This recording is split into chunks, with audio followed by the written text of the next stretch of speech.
Alright. Yeah, I had to show this elevator just one more time.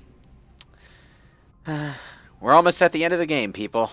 Once you beat all of the main plot missions that are available from the map, the home stretch begins. First of all, you won't be able to go to any other planet right after this mission, or whichever one you do last, because the moment you go to the galaxy map, this happens. I forwarded the mission update to the Citadel, Commander. We got confirmation on those reinforcements. Dino wants us to report back to the Citadel. This is a dirty trick. The council is afraid of you running off half-cocked on your own, but they don't want to handle the situation the intelligent way. Instead, they're going to shore up their resources to defend the Citadel, without actually finding out what this conduit that Saren is going after actually is. So, they confirm that they're giving you the resources that you asked for, which is a lie, and they lure you back to the Citadel and basically impound your ship behind your back. So we're gonna have to steal our own ship. Yeah. Good job, Shepard. And this is where Captain Anderson gets to bust out some of that Gary Oldman and Commissioner Gordon mojo, because yeah, he's gonna be our accomplice in crime here. Linking Citadel space to the terminus systems. How many ships are you sending to attack Ilos? Ilos is the planet that Saren's on, right? Yeah. Did we go there, or was that a different planet? Now you're thinking of Vermeer. Okay. Yeah, Vermeer was a planet that Saren built his base on, but Ilos is the planet that we've been trying to get to.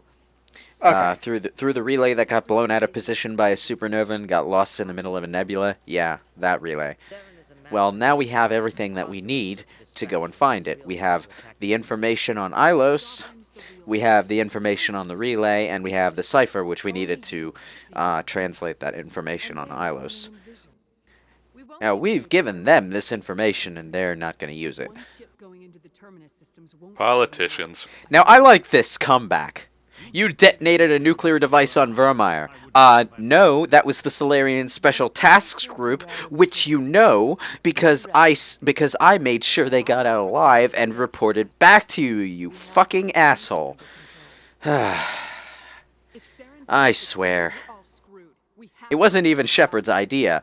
It was Kirahi's idea. He rigged up the reactor of his ship and made a bomb out of that. Ugh, jeez. You're becoming more trouble than you're worth. You bastard! You're selling us out. It's just politics. Okay. You've done your job, now You're going to regret that, Udina. You've locked out all the Normandy's You are going to regret that hard. Does he not get a good rap in later games? No, he doesn't. He's going to get an even worse rap in later games, thanks to me. no longer concerns you. The council can handle this. Well, this sucks. Okay, now if you were romancing a character, be it the human character that is of the opposite gender or Liara, you'd have a little scene with them here, and Joker would interrupt just as things were getting spicy. But since I'm a lonely nerd, I don't get that. What did he want? Forever alone. How do you trigger the sex scene, anyway? Not that I need to know.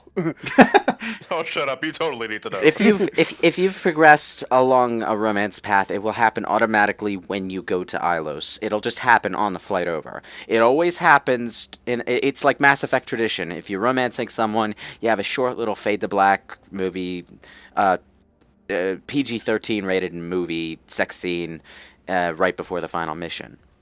But Fox News told me it was hardcore porn. Do they even show a nipple? Like, at all? No. They don't. Lame. I mean, there's side boob and butt, but You can see hardcore. You can see more hardcore things on Teen Nick.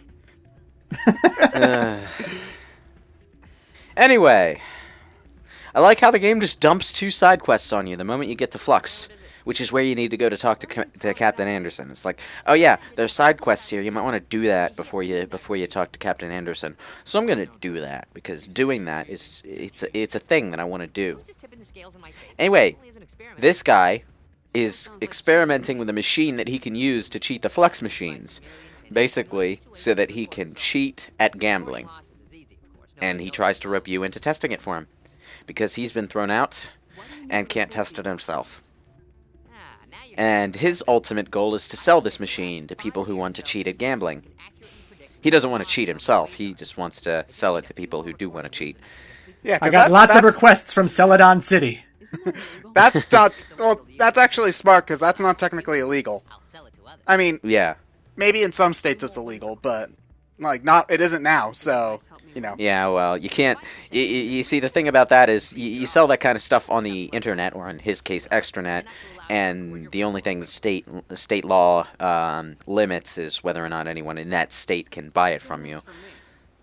Keep your winnings. That should be payment enough, I think. Sure, yeah, I'll do that for you. Just give me that device right there. Yeah, I'm not actually going to help him. You have the option to claim to help him and then go and turn it in, which is what I always do. Me too. can you get free money from the gambling machine if you take it from him? I think it will, but if you do it too often, I think you will get caught. Yeah, you can get caught as well. Hey, where did the... So what happens to him if you rat him out? Nothing. Nothing.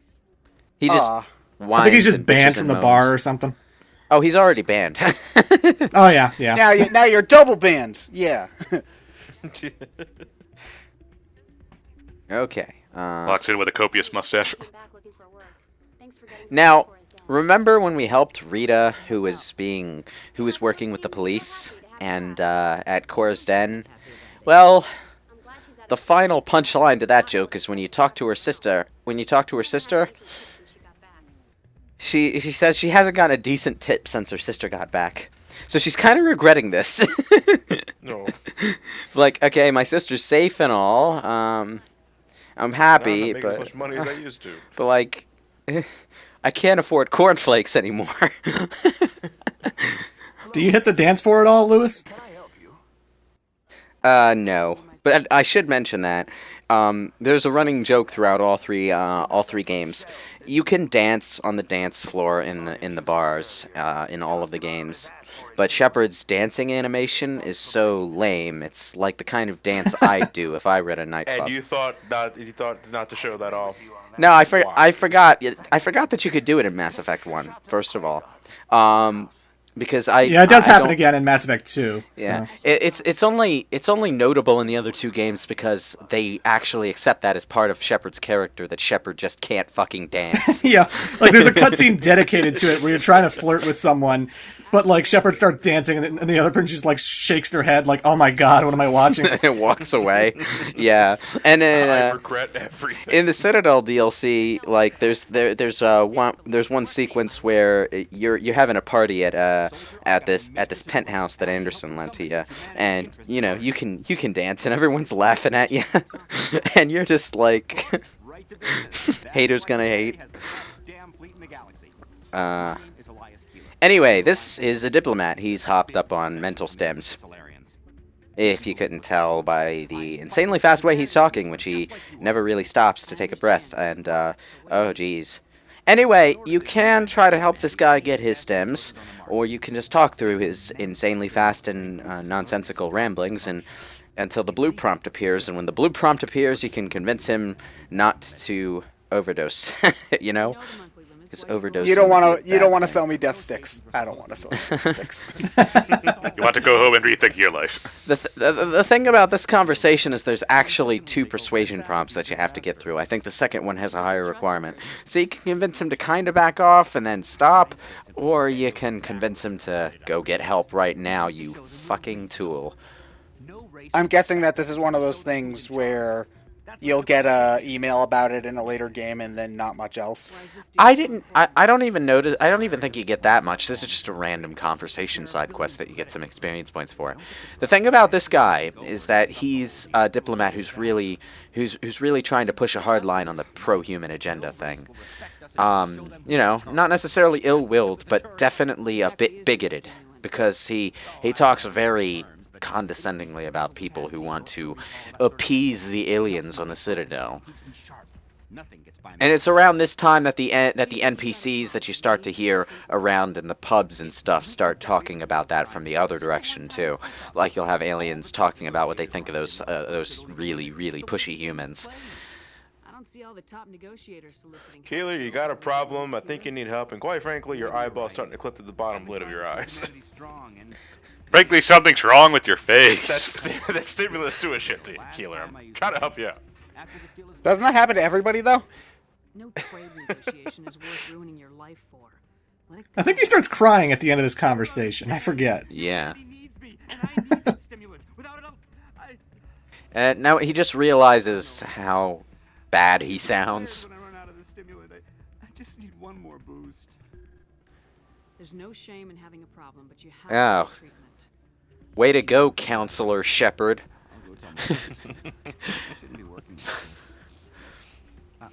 Anyway, yeah, you can help him get the stems if you want, but Sorry about your drug problem. Yeah. I'm sorry about your dance problem. Why you? Anyway, there is a reason that I brought Ashley with me on this particular outing, and it's not just because she has words to say to Udino whenever he screws us over. This is Charles Saraceno. You can think of him as the Mass Effect version of let's see, what's a topical name to pull out of the alt-right public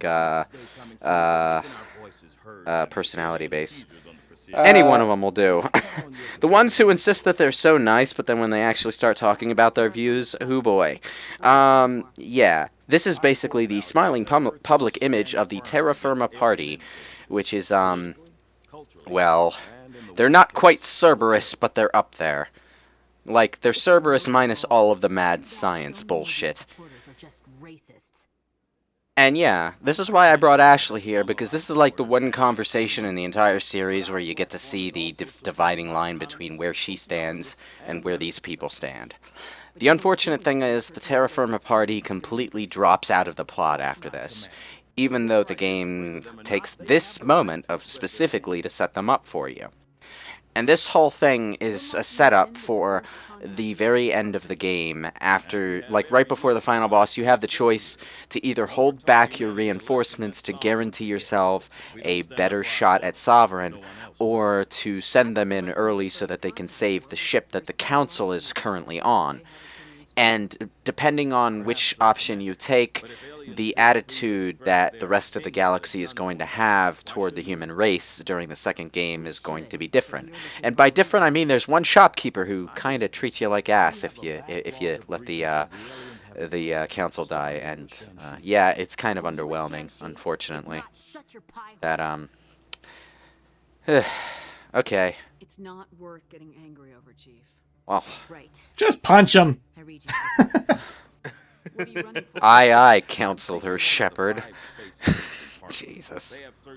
Anyway, Charles Saraceno is trying to get you to speak publicly on behalf of the Terra Firma Party, and basically, you can you can, support his party, sort of, but. Yeah, it's not a good idea considering your station, and considering one of the endings of Mass Effect 1 is basically to put humans on top of the council and to be humanity first and just fuck up all the aliens, that just helps your whole racist agenda supporting this guy, so. Yeah, they give you 3 options, basically. I won't support you, I can't support you, or you have my supports. The middle option is just, I'm a Spectre, I can't exactly, I want to keep my job. On the other hand, you can say, I don't like your ideas, no, they kind of suck. Except you say it really nice, like. So can you continue to be a human racist asshole in the later games, or is it mostly just this Nah. one? No, we talked about this to an extent in earlier parts, but no, that aspect of the Renegade Shepard playthrough just sort of falls off the face of the earth after this game. Cool. Yeah. The Reaper business takes up center stage, so it's never really about humanity putting their place in the galaxy or anything. Yeah. I mean, if you're playing a straight Renegade playthrough of the trilogy, you can sort of rate it as Shepard realizing in the face of galactic extinction that, all this racist bullshit is kind of a waste of time. I should focus on those giant robot cuttlefish. Yeah. This is like the one time in the series that you see Anderson dressed down. Like he's like wearing a t-shirt and stuff. He cuts a fine figure in it. He's all buff and stuff, but okay. It's weird. It's weird seeing him like this. He's always in an officer's uniform or some kind of armor. He's a soldier. It's nice to see him like this. Motivate me, Keith David.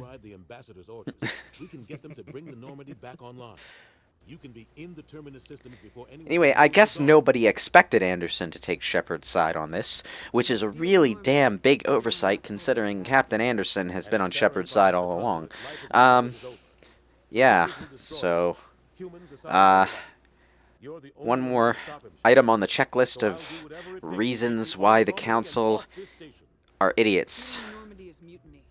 I mean, we are stealing the Normandy. We're not exactly just, getting clearance.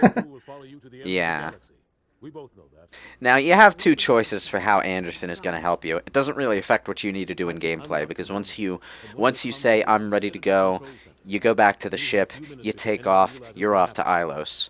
And Anderson always gets out fine. So, it's really a flavor text thing.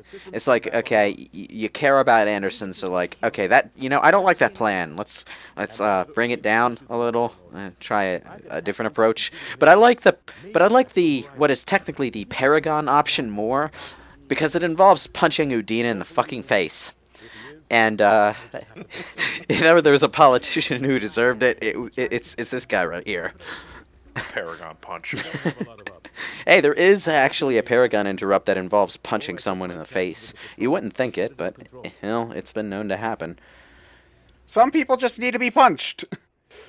I'll think of something Keith David says. It's because I'm Keith David. He'll listen to anything I say. I could convince anyone to do anything with this voice. They convince you to join the Navy afterwards. Woo. Okay. I'll take care of the lockdown. You get down to the Normandy and tell Joker to stand by. Huh, man, Commissioner Gordon working with the Joker? But first, let's I'm sure there's an issue where that's happened. Not now. All right. Bye, Citadel. You have to hike all the way up to the ship. And wait for the airlock. It's just one of those things where they had that, epic, let's go, let's do this, and then it's just uploading screens. Cuts the elevator. you expect it to cut straight to where you're going, but no, you got to hoof it up there yourself. Anderson? I like how he's just walking in here all tough guy, like there's metal music blaring in his mind. He just punches him out. Fuck yeah, I'm Keith David. This might be the easiest military hijacking ever. I mean, all we had to do was punch one ambassador in the face and type away at his computer. And to be fair, I like doing it. Away we go. Why did you do that? It's 'cause you're a jerk. And next time, the final 3 parts, we're going to Ilos. Huzzah. The final mission. Yep. Well, the final mission of the first third of the story. Yeah, technically. Oh, fuck. This is the tutorial game. Kingdom Hearts 2. Would you like some ice cream, Commander? No.